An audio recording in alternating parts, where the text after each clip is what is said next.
Boa noite, amados, graça e paz, amém? Vocês estão bem nessa noite?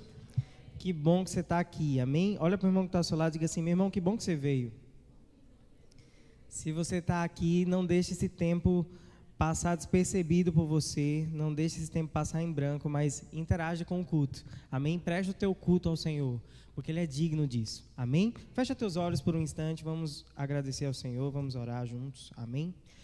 Pai, nós te damos graças, Senhor, por essa noite. Obrigado, Pai, pelo privilégio de poder estarmos reunidos na sua presença, na sua casa. Estarmos aqui como família, Pai, para receber do Senhor, para aprender de Ti, para poder ouvir aquilo que o Senhor quer falar conosco e aprender, Senhor, aquilo que está no Teu coração para as nossas vidas. Obrigado, Senhor, porque a Tua palavra é a verdade e é ela que vai ser ministrada nessa noite e ela não volta para o Senhor vazia, mas nós cremos, Senhor, que uma vez lançada, ela vai cumprir o propósito para o qual foi designada e vai gerar fruto no coração de cada um dos meus irmãos aqui presentes nessa noite. Obrigado por cada pessoa que atendeu o Teu chamamento, Senhor, disse sim e está aqui. Obrigado por aqueles também que ouvirão essa mensagem posteriormente. Nós cremos a Tua unção, testificando, Pai, aquilo que vai ser ministrado nas Escrituras, em nome de Jesus. Amém? Aleluia. Amados, eu queria que você abrisse comigo a sua Bíblia, aí em 2 Crônicas, no capítulo 25. Esses dias, isso veio no meu coração para tratar. A gente tratou um pouquinho sobre isso na última célula dos jovens. Cadê os jovens? Eita, jovens abençoados, glória a Deus. Jovens, se você não tem ido para a célula, você está perdendo. Não deixa de ir, amém? Você também que não é jovem, procura outra célula. Mas participa. Ah, Mauro, eu sou jovem, mas estou em outra célula. Tudo bem. Fica na célula que você mais se identifica, tá? Porque temos alguns jovens que não estão na célula dos jovens, mas estão em outras células engajados, né? Então, fica na célula que você se identifica, que é mais próxima da sua casa, mas não deixa de participar. Ah, e temos 2 avisos que foram esquecidos, que é a reunião dos homens, né? Que é às quartas-feiras, às 18h15, e dia 16 nós temos o culto dos homens, tá? Então, antes da gente adentrar na mensagem, destacar homem, você tem um compromisso dia 16, amém? Em 2 Crônicas, no capítulo 25, versículo 1, diz assim: era Amazias da idade de 25 anos quando começou a reinar, e reinou 29 anos em Jerusalém. Sua mãe se chamava Jeodã de Jerusalém. No versículo 2 diz: fez ele o que era reto perante o Senhor. Diga aleluia. Isso é bom, não é? Isso é aceitável diante de Deus? Mas o versículo não termina por aí. Diz assim: que ele fez o que era reto perante o Senhor, não, porém, com inteireza de coração.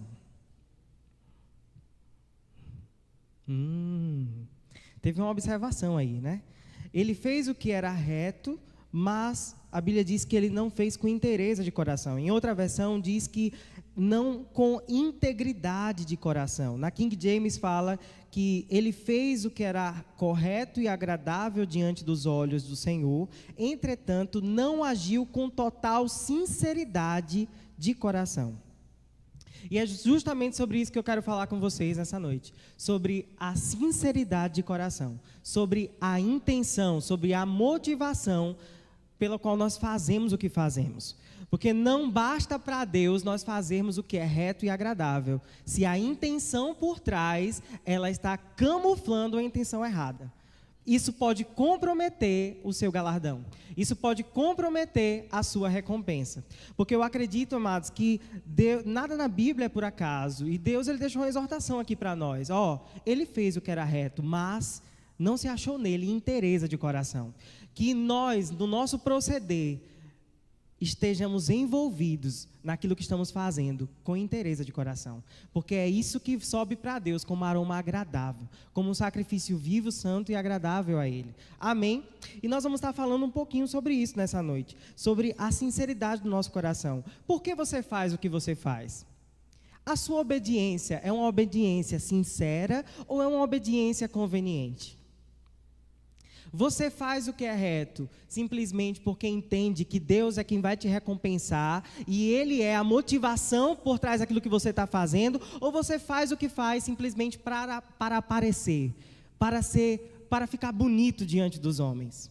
Nós vivemos uma época de mídias sociais onde tudo é para ficar aparentemente bonito, né? Hoje nós temos vários filtros no Instagram e eu não critico porque eu só apareço com eles mesmo, né? Eu acho que se eles existem é para a gente utilizar.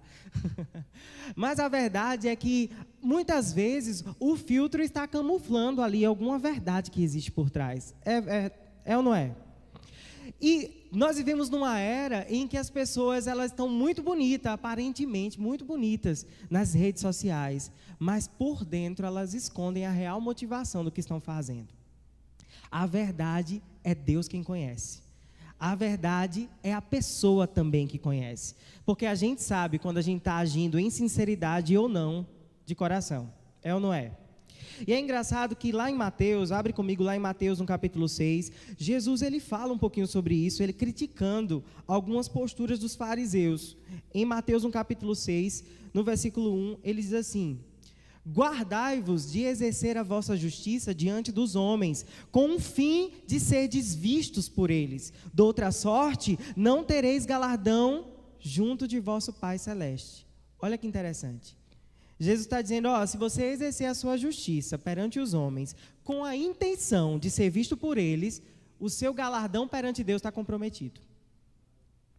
Olha como é sério.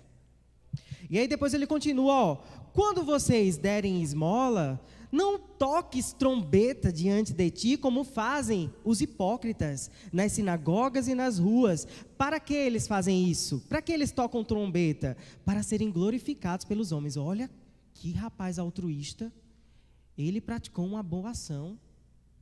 Meu Deus. E aí Jesus ele está dizendo, tu porém, quando deres esmola, ignore a tua mão esquerda o que faz a tua mão direita, para que a tua esmola fique em secreto, e teu pai que vem em secreto te recompensará. Oh, glória a Deus. E aí ele continua dizendo também sobre a oração, né? E quando orardes, não sereis como os hipócritas, porque eles gostam de orar em pé nas sinagogas e nos cantos das praças, para serem vistos dos homens. Olha qual a intenção da oração dele, não era relacionamento. Porque a oração é relacionamento entre nós e o Senhor, nós estamos nos comunicando com Ele. Mas Jesus está denunciando uma prática, que é uma prática correta, porque orar é correto, amém? A Bíblia diz que nós devemos orar sem cessar. Está comigo? Mas ele está dizendo, os hipócritas, os fariseus, eles oram nas sinagogas em pé com a intenção não de se relacionar com Deus, mas de serem vistos.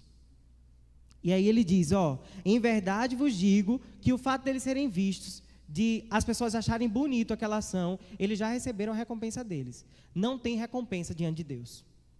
Ele continua, tu porém, quando orares, entra no teu quarto, fecha a tua porta, orarás a teu pai que está em secreto, e teu pai que vem em secreto te recompensará. Diga glória a Deus. O fato é que Jesus, ele não estava criticando e reprovando aquelas ações de dar esmola, de orar, de exercer justiça. Não, ele não estava criticando isso, ele estava criticando a intenção, a motivação do coração ao fazer aquilo que estava sendo feito. Está comigo? Por quê? Para Deus, a gente escuta muito isso. Para Deus importa o coração. E a gente esquece que é nessas coisinhas que a gente pode estar se pegando, que a gente pode estar incorrendo em erro, do nosso coração não estar envolvido naquilo que nós estamos fazendo, do nosso coração não estar inteiro, sendo sincero, íntegro, com a atitude que nós estamos tomando. Amém? Então, nessa noite vai ser uma noite de reflexão, onde você vai refletir sobre as suas ações, sobre as suas atitudes. E será que o meu coração está envolvido nisso que eu estou fazendo? Será que isso que eu estou fazendo é comprometido com o resultado? Ou simplesmente eu estou fazendo por fazer? Eu estou fazendo com a intenção correta, com a motivação correta? Ei, meu irmão, você quer receber recompensa daqui da terra ou do céu? Se você quer receber a recompensa do Senhor, a sua motivação precisa estar alinhada com a dele.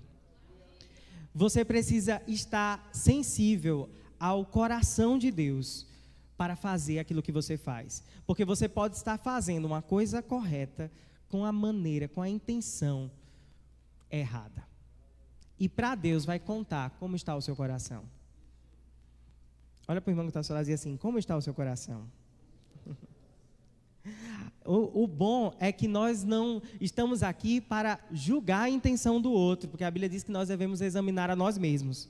Até porque você nunca vai saber efetivamente a intenção de outra pessoa se ela não revelar para você. É ou não é? Você só vai saber a intenção de outra pessoa se ela revelar para você. Você pode até ter ideias, eu acho, mas a certeza você só vai saber, ou se Deus revelar, que Deus pode revelar, ou se a pessoa revelar para você. Porque a intenção é algo muito intrínseco, é um processo que acontece dentro, é um processo interno, a motivação é um processo interno, enquanto a ação é um processo externo. As pessoas veem a ação e muitas vezes querem julgar a intenção por trás da ação, mas só Deus é o apto a sondar, a discernir os propósitos do coração. A Bíblia diz que a palavra de Deus ela é apta para discernir aquilo que provém do coração e da mente. E o salmista ele fala: Senhor, tu me sondas, tu me conheces, tu sabes quando eu deito, quando eu me levanto, sabes tudo a meu respeito. Não tem como eu fugir da sua presença. Não tem como nós mascararmos uma ação para com Deus, porque Deus nos conhece plenamente. Amém? Você é feliz por isso? E eu queria que você abrisse comigo lá em Jonas. Nós vamos falar um pouquinho sobre esse profeta. Foi sobre isso que nós falamos lá na nossa última célula. Porque é muito interessante a história de Jonas. A gente, quando fala em Jonas, o que é que você lembra primeiro? O povo falar da baleia, mas não é baleia, a Bíblia não diz que é baleia, é um peixe grande. Mas a gente lembra, né, que Jonas passou 3 dias e 3 noites dentro, né, de um peixe grande, como diz a palavra. E em um primeiro momento chegou uma ordem, né, um comando do Senhor para Jonas, dizendo que ele deveria se dispor e ir a Nínive proclamar a palavra do Senhor lá em Nínive. E a Bíblia diz aqui no versículo 2, no capítulo 1, dispõe-te, vai à grande cidade de Nínive e clama contra ela, porque a sua malícia subiu até mim. E a Bíblia diz que Jonas se dispôs. Aí se a gente para por aqui e diz, olha que cara obediente, né? Ele foi. Mas a Bíblia diz que ele se dispôs, mas para fugir. Para fugir da presença do Senhor, para ir para uma cidade contrária. Ele foi para Tarsis. E aí nós sabemos que porque ele estava ele foi e pagou passagem para poder entrar no navio, e quando ele estava lá no navio, veio uma grande tempestade, né? Nós sabemos que o povo ficou, todo mundo clamando para os seus deuses, e ele lá no interior do barco, de boas, sabendo que ele era o causador daquele problema, e foi identificado que ele era o causador daquela tempestade, porque existem tempestades que vêm na nossa vida que somos nós que causamos, sabia? Existem tempestades que somos nós que causamos, existem tempestades que é o diabo que causa, ou seja, em todo tempo existe tempestade, você tem que saber lidar com elas. Amém? E aí nós sabemos que Jonas foi jogado, né? Ele disse, me jogue daqui do barco, que vai resolver o problema, porque o problema sou eu. E aí ele é jogado do barco. Um grande peixe engole Jonas, né? Aquela tempestade cessa milagrosamente, todo mundo fica, meu Deus, e aí adora ao Senhor. E aí Jonas está dentro lá do grande peixe, dentro do ventre do grande peixe, e ele se arrepende. Ele faz uma oração sincera ao Senhor, no capítulo 2. E aí ele discorre para o Senhor, né, com sinceridade do coração, dizendo que realmente ele tinha errado. E aí ele clama pela misericórdia de Deus. Ele sai da barriga do peixe, e aí veio novamente no capítulo 3 o chamado do Senhor, renovado na vida de Jonas. E Deus não muda de ideia. Deus diz, dispõe-te, Jonas, da mesma forma como ele falou no início. Vai para a grande cidade de Nínive e proclama contra ela a mensagem que eu te digo.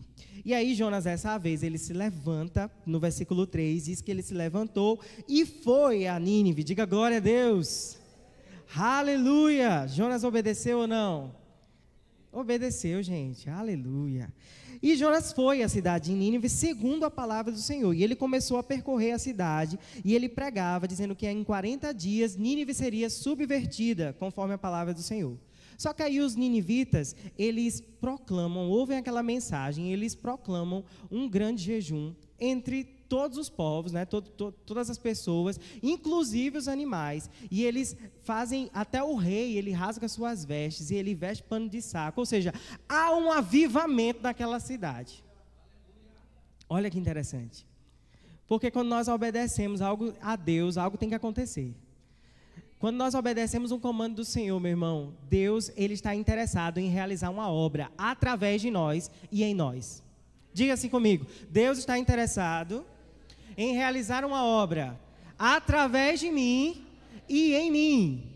Então não se engane. Quando você receber um comando do Senhor, existe sim, Deus quer tratar com você e através de você. Amém? E Jonas, né, proclamou e houve um grande arrependimento naquela cidade.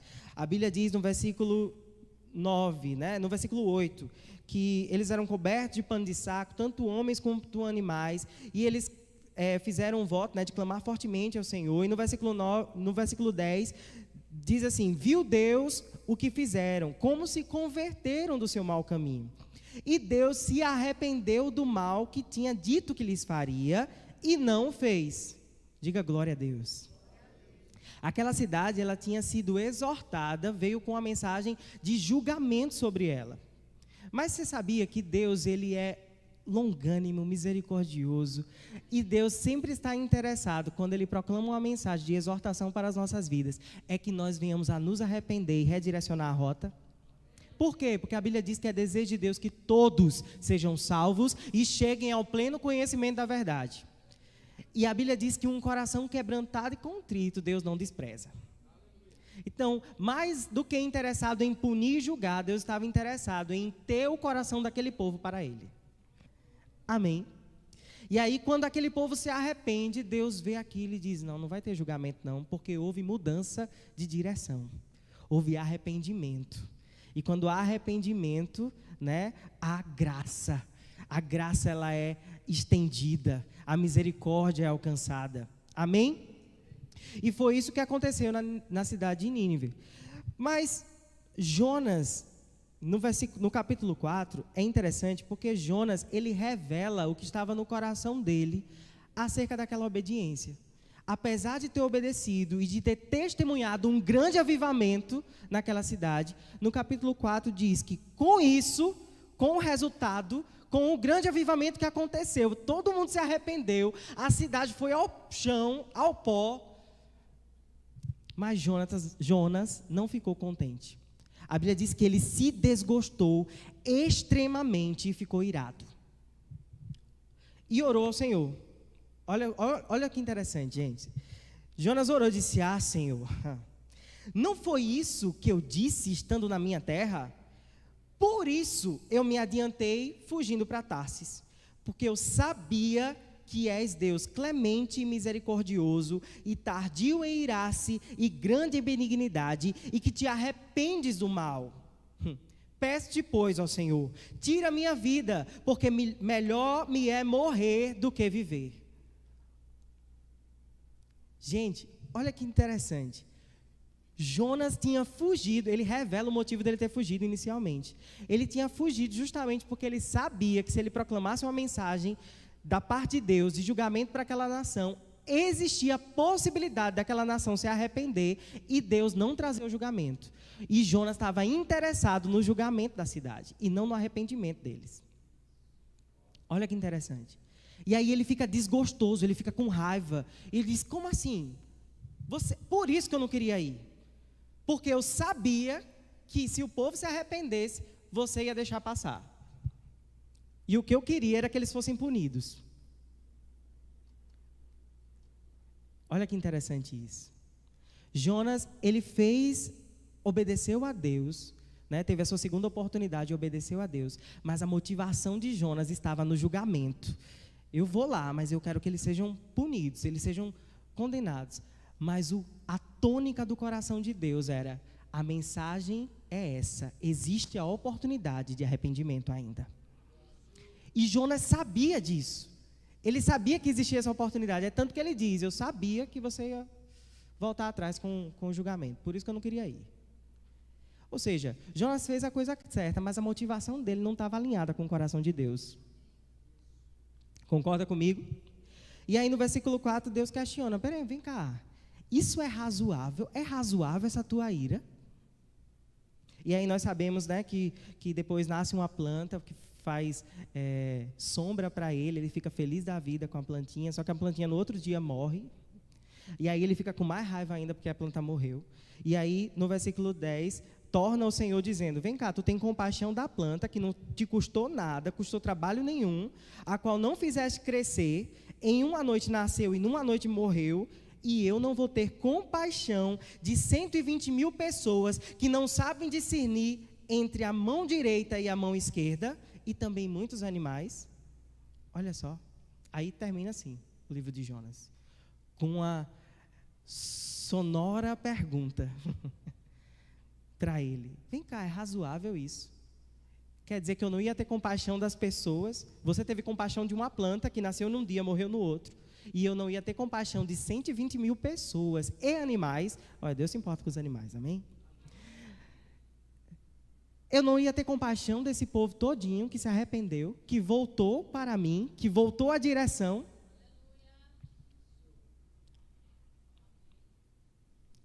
A motivação de Jonas estava desalinhada com o propósito de Deus para a cidade de Nínive. Talvez, e aí eu fui dar uma olhada, a gente estava até conjecturando na célula, a gente falando sobre isso, né, de o que poderia levar Jonas, né, a ter essa percepção de julgamento na cidade de Nínive. Na verdade, Nínive era uma cidade que era inimiga de Israel por muitos anos. Era um lugar, era uma capital do Império Assírio, e os assírios e israelitas, eles eram grandes inimigos. E os ninivitas, eles eram muito idólatras, eles também eram cruéis, e eles cultuavam a deusa da fertilidade, da guerra, e os ninivitas ficaram conhecidos na história pela sua crueldade. As atrocidades cometidas pelos assírios, eles eram extremamente sanguinários naquilo que eles faziam. Então, existia uma crueldade muito forte naquele povo realmente. Era como se fosse um povo que merecia um castigo, sabe? Aquele povo que, tipo assim, ó, esse povo aí, se olhasse naturalmente, dizia, não, o que ele merece realmente é ser castigado, por tudo que eles já fizeram. E Jonas foi lá, né, munido dessa justiça própria, dizer assim, esse povo é inimigo de Israel, não merece não, misericórdia. Mas glória a Deus que Jonas não é Deus. Não foi, né? E Deus, a Bíblia diz que Ele é misericordioso. E como eu falei, a intenção de Deus é sempre o arrependimento de cada um de nós. E sabe, meditando sobre isso, trazendo para os nossos dias, nós precisamos ter muito cuidado. Porque nós podemos estar também incorrendo em erro, como o Jonas incorreu, de estar pregando a mensagem sem o coração do mensageiro. Está proclamando uma mensagem de verdade, porque Jonas proclamou uma verdade, mas uma verdade sem amor. E a verdade sem amor, ela desequilibra a balança. Nós precisamos sim estar comprometidos em obedecer a Deus, proclamar a mensagem que Ele tem para proclamar, que Ele quer que nós venhamos a proclamar, mas comprometidos com o coração do Senhor. Senhor, qual é o teu coração? Qual a intenção para fazer, para ministrar essa mensagem, para proclamar essa palavra? E aí a gente deu um exemplo. Jesus, ele deixou um grande mandamento, que foi ir por todo mundo, ide por todo mundo e pregar o evangelho a toda criatura. E aí nós vemos muitas pessoas, né, atendendo esse chamamento do Senhor, mas às vezes a motivação está deturpada do coração de Deus, que não é alcançar o perdido, mas muitas vezes é condenar o perdido, trazer um peso de condenação na vida daqueles que estão ouvindo a mensagem, quando na verdade Deus quer trazer para perto. Estão comigo? Nós precisamos ter muito cuidado para que a nossa pregação ela não seja encarada como Jonas encarou, baseada nos seus sentimentos, né? Talvez por um sentimento de patriotismo, ou trazendo, carregando alguma experiência passada com os ninivitas, ele dizendo assim, não, esse povo não merece. E Deus está dizendo, ei, sou eu quem digo quem merece ou não merece, não é você. Precisamos fazer a coisa certa, com a motivação correta. E em Deus nós entendemos a motivação certa para cada coisa. E aí, para isso, muitas vezes nós vamos precisar nos abstrair das nossas emoções, né, do nosso conhecimento racional, para abraçar aquilo que Deus espera que nós façamos, da maneira como Ele quer que nós façamos, comprometidos com o resultado que Ele quer daquela ação. Não o resultado que nós queremos, que nós esperamos, mas o resultado que Deus espera. O que é que Deus está requerendo de mim para fazer nesse tempo, para falar nesse tempo? E qual o resultado que Ele espera com essa ação que Ele está requerendo de mim? Nós precisamos refletir sobre isso, para não incorrer no erro de Jonas, de fazer a coisa certa com a motivação errada e receber uma indagação de Deus. É razoável isso que você está fazendo? Está comigo? Eita, aleluia. Eu creio que você está refletindo, por isso você está aí bem caladinho, né? Você está refletindo aí. E o livro de Tony Cook, falando Atravessando Tempestades, ele falando sobre essa passagem de Jonas, ele fala que Jonas ele tinha uma tempestade interior. E aí ele tem uma frase que eu achei muito interessante, que ele diz assim: Jonas pregou em Nínive, mas ele nunca permitiu que o seu coração fosse tocado pela compaixão de Deus por intermédio das pessoas daquele lugar. Deus executou o seu plano através de Jonas, mas não pôde executar o seu plano em Jonas. Olha que interessante. Porque, como eu comecei falando, todas as vezes que Deus requer alguma coisa de nós, não se engane, Ele quer tratar algo comigo e com você, e através de mim e de você. E muitas vezes, a ação correta, ela vai beneficiar outros. Mas ela vai comprometer, se não estiver com a motivação correta, tão somente a nós mesmos, o nosso galardão. Está comigo? Por quê? Porque a cidade de Nínive recebeu a mensagem, se arrependeu, alcançou misericórdia da parte do Senhor. Mas e o galardão de Jonas? Aí é Deus com ele, amém? E aí, eu, pensando sobre isso, me veio o exemplo também de Moisés. Que Moisés teve 2 oportunidades em que Deus ele deu uma orientação para Moisés. A primeira orientação, em uma determinada oportunidade, Moisés ele estava lidando com um povo que era murmurador, contendeiro, era um povo difícil, era um povo reclamão. E em uma dessas reclamações, o povo reclamou porque não tinha água. E aí Moisés vai buscar o Senhor e Deus dá uma orientação, lá em Êxodo 17, você pode conferir isso. Deus ele dá uma orientação para Moisés ferir a rocha. E Moisés faz aquela ação, fere a rocha, e aí jorra a água, o povo bebe água. Mas aí não demora muito tempo, em outra oportunidade, o povo reclama, e aí o povo reclamava de tudo também, né? O povo reclamava porque não tinha pão, aí Deus manda, né, o maná, aí o povo reclamava porque não tinha carne, Deus manda carne, enfim. O povo era murmurador nato, aquele compulsivo, murmurador compulsivo, sabe como é? Que às vezes nem respira, ele tem uma murmuração aqui, aí você acha a solução para aquela murmuração, ele já acha um defeito naquela solução para murmurar. Tem gente que é assim, né? Que vai procurando defeitos e murmurando. Era o povo de Israel daquela época. Então, lidar com esse povo não era uma coisa fácil. E Moisés estava lidando com esse povo o tempo inteiro. E chega um determinado momento, em Números, no capítulo 20, corre lá. Você está aprendendo alguma coisa nessa noite? Em Números, no capítulo 20, mais uma vez o povo está reclamando. Aí o povo diz, aí no versículo 2, diz assim: não havia água para o povo, mais uma vez. Então se ajuntaram contra Moisés e contra Arão, e o povo contendeu com Moisés, e começaram a reclamar, dizendo: antes tivéssemos perecido quando expiraram nossos irmãos perante o Senhor. Por que trouxestes a congregação do Senhor a este deserto, para morrermos aí, nós e os nossos animais? E por que nos fizeste subir do Egito, para nos trazer a este mau lugar, que não é de cereais, nem de figos, nem de vides, nem de romãs, nem água tem para beber? Olha só, o povo reclamando. E aí Moisés e Arão se foram de diante do povo para a porta da tenda da congregação, se lançaram sobre o seu rosto, e a glória do Senhor lhes apareceu. E disse o Senhor a Moisés: toma o bordão, ajunta ao povo, tu e Arão, teu irmão, e diante dele falai a rocha. Diga comigo, falai a rocha. Diga mais uma vez para ficar fixo na sua memória, diga: falai a rocha. E dará a sua água. Assim lhe tirareis água da rocha e dareis a beber à congregação e aos seus animais. Então Moisés tomou o bordão de diante do Senhor, como lhe tinha ordenado. Amém? Olha só. A orientação de Deus essa vez, diferente daquela primeira vez, não foi para ferir a rocha, foi para falar a rocha. E aí Moisés pega, cumpre a primeira parte, né? Cumpre a primeira parte, no versículo 10 diz assim: Moisés e Arão reuniram o povo diante da rocha, e Moisés lhe disse: ouvi agora, rebeldes, porventura faremos sair água desta rocha para vós outros? Aí Moisés levantou a mão, e o que ele fez? Pode ser mais forte, diga, o que ele fez? Ele feriu a rocha, mas foi uma vez só? Não foi uma vez, foi duas. Ele feriu a rocha 2 vezes com o seu bordão. E saiu água ou não saiu? Saiu. E o povo bebeu? Bebeu. A Bíblia diz, saíram muitas águas. E bebeu a congregação e os seus animais. Olha que interessante.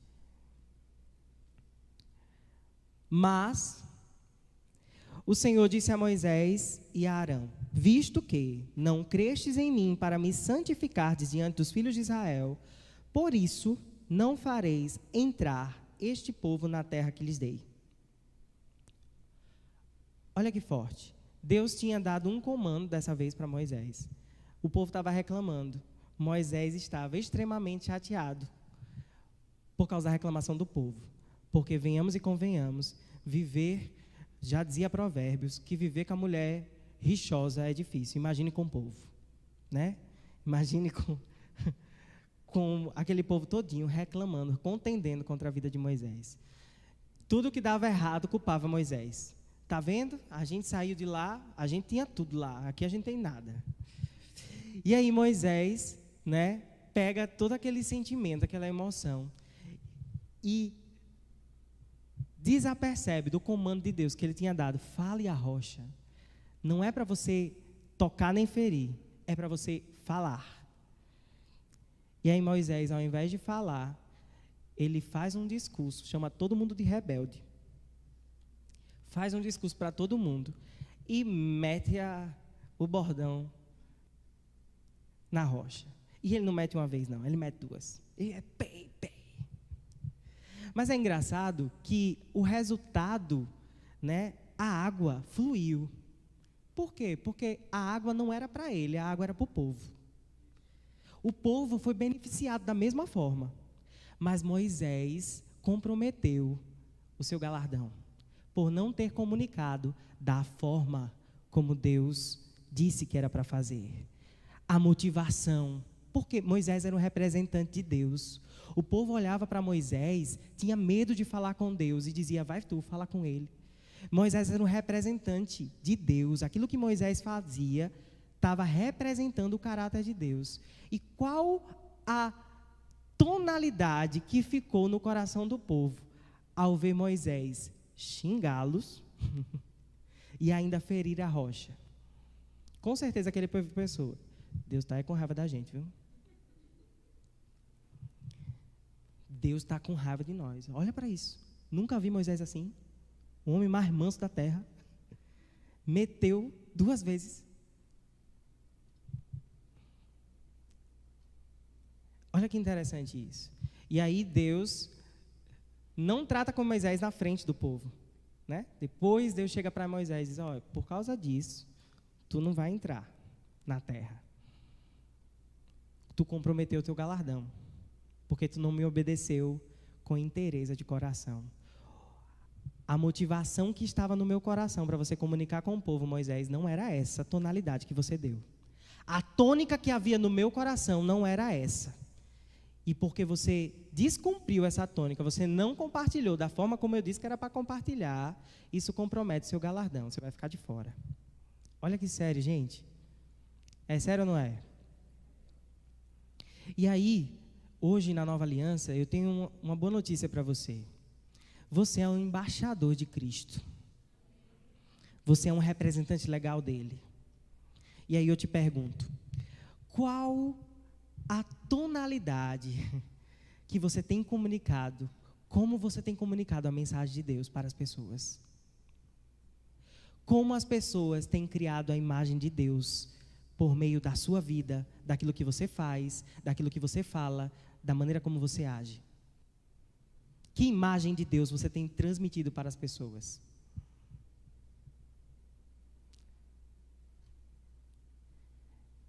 Alguém dá um glória a Deus perdido aí para a gente crer no avivamento? Isso é avivamento, meu irmão. Avivamento que leva a conserto, porque avivamento começa com conserto. Talvez a gente precise realinhar algumas coisas da nossa vida, né? Realinhar a tônica que nós estamos transmitindo, como nós estamos fazendo aquilo que Deus nos chamou para fazer.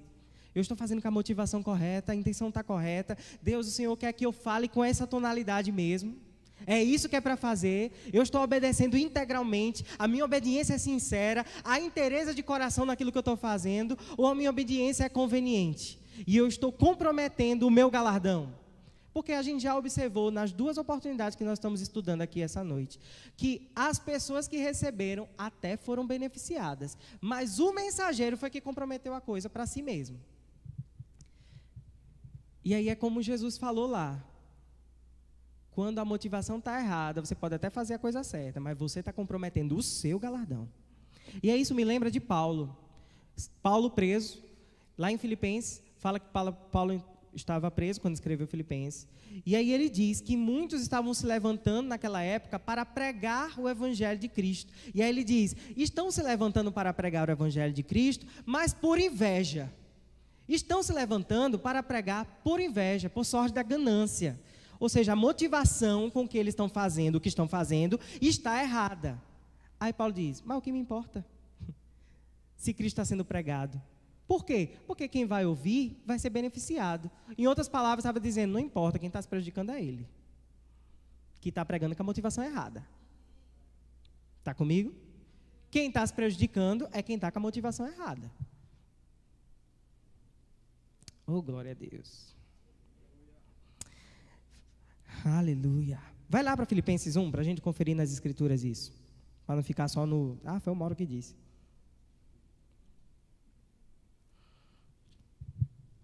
Filipenses, no capítulo 1, versículo 15. Aí, Paulo está falando aqui, ele diz assim, ó.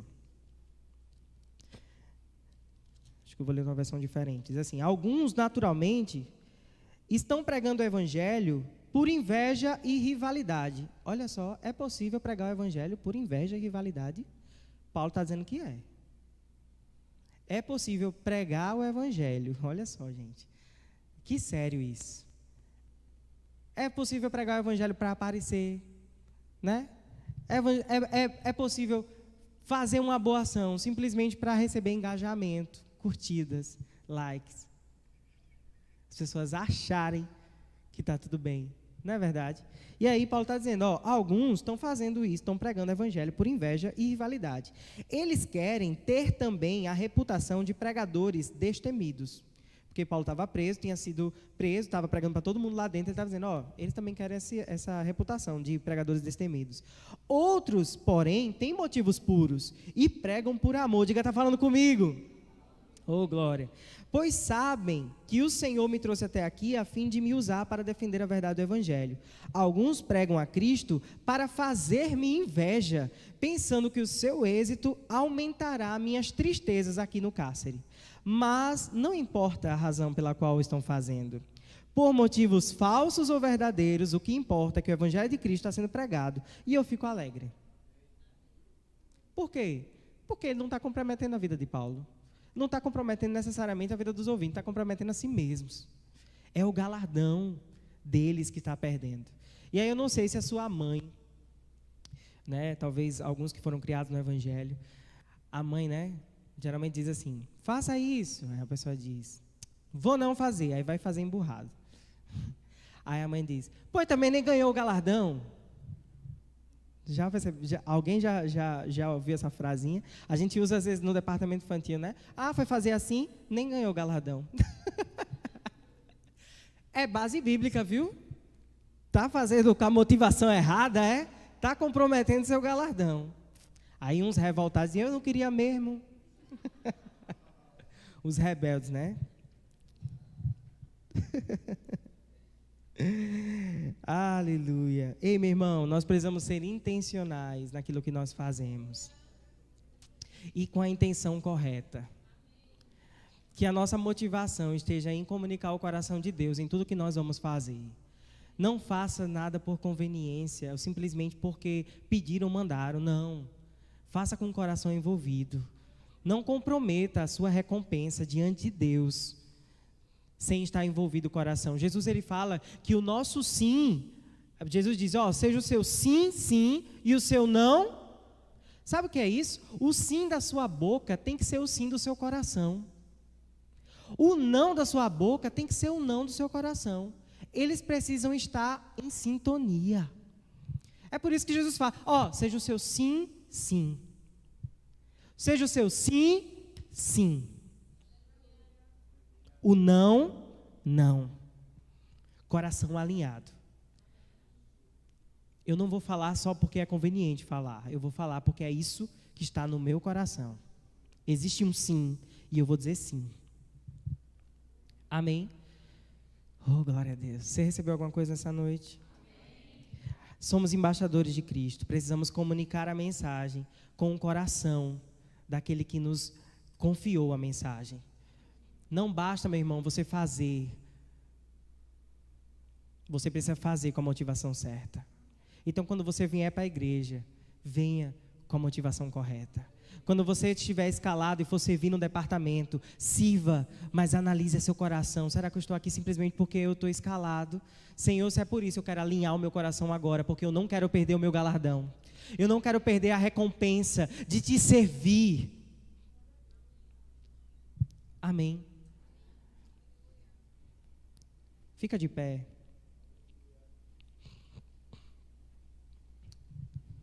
Eu quero encerrar lendo Colossenses para vocês. Colossenses no capítulo 3, no versículo 17.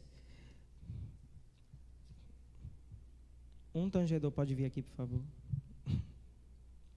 Diz assim, no capítulo 3, versículo 17. E tudo o que fizerdes, seja em palavra, seja em ação, fazei-o em nome do Senhor Jesus, dando por ele graças a Deus. No versículo 22 diz, servos, obedecei em tudo ao vosso Senhor segundo a carne, não servindo apenas sob vigilância, visando tão somente agradar a homens. Olha só. Mas em singeleza de coração. Diga comigo, singeleza de coração. Sabe o que significa singeleza de coração? Significa sinceridade, honestidade. Alguém livre de hipocrisia, com a motivação correta. O coração está envolvido no que eu estou fazendo. E aí ele diz, sirva não para agradar a homens, mas em singeleza de coração, temendo ao Senhor. Por quê? Porque é dele que vem o nosso galardão. E aí ele diz, tudo quanto fizerdes, fazei-o de todo. Fala comigo, de todo. De todo. De todo o coração. Como para quem? Como para o Senhor, e não para homens. Cientes de que recebereis de quem? Do Senhor. É porque não está aqui, né? Vocês estão perdidos, né? Eu estou falando. Cientes de que recebereis do Senhor a recompensa da herança. Porque é a Cristo Senhor que estais servindo. Tudo o que fizerdes, fazei-o de todo o coração, temendo ao Senhor, sabendo que é dele que vem a recompensa. Não servindo, não fazendo para agradar os homens. Não para receber elogios dos homens. Não fazer por fazer, mas fazer com a intenção correta, com inteireza de coração, com a motivação certa. Eu vou vir para a oração, eu vou vir com a intenção correta. Eu vou vir para orar, para me relacionar com o Senhor. Eu vou vir para a igreja não porque eu estou indo me encontrar com os meus amigos da igreja. Eu estou indo para cultuar o Senhor. E eu vou cultuar, prestar o meu culto. Vou adorar o Senhor, vou receber da palavra. Vou me concentrar naquilo que Deus quer falar. Inteireza de coração. Honestidade de coração. Coração envolvido naquilo que está sendo feito. Amém? Eu queria que você fechasse seus olhos nessa hora. E com muita sinceridade, você pode fazer a sua oração ao Senhor. Faça a sua oração a Ele, dizendo, Senhor, Tu me sondas. Se existir alguma motivação, alguma intenção errada no meu serviço, no meu fazer para Ti, ou eu estava te comunicando talvez com a tonalidade diferente daquilo que o Senhor queria que eu fizesse, que haja conserto. Eu me arrependo e eu quero alinhar o meu coração ao teu. Eu quero estar sensível, Senhor, para perceber não apenas o que o Senhor quer fazer através de mim, mas aquilo que o Senhor quer fazer em mim. Que a tua obra seja completa na minha vida e na vida daqueles que me escutam, da vida daqueles que me contemplam, daqueles que me acompanham, que estão comigo no dia a dia. Que as minhas ações reflitam o teu caráter, Pai, porque eu sei que eu sou embaixador do Senhor, um representante legal do teu reino, e eu preciso estar alinhado com o teu coração para te representar bem, para fazer aquilo que está no teu coração, Senhor. Oh, Pai, obrigado por cada vida que chegou aqui nessa noite. Que os nossos corações, Senhor, estejam inteiramente alinhados ao teu. Que a motivação do nosso coração, Pai, esteja alinhada com o seu querer. E que a tua vontade, Senhor, ela seja cumprida integralmente nas nossas vidas. Que nós não venhamos a reter a tua obra em nós.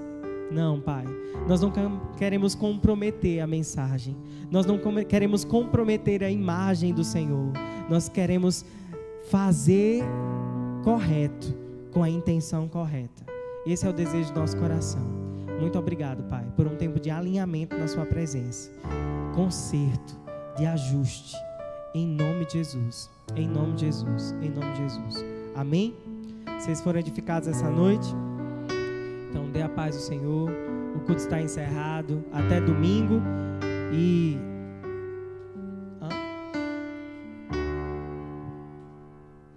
sábado tem oração às 7 horas da manhã.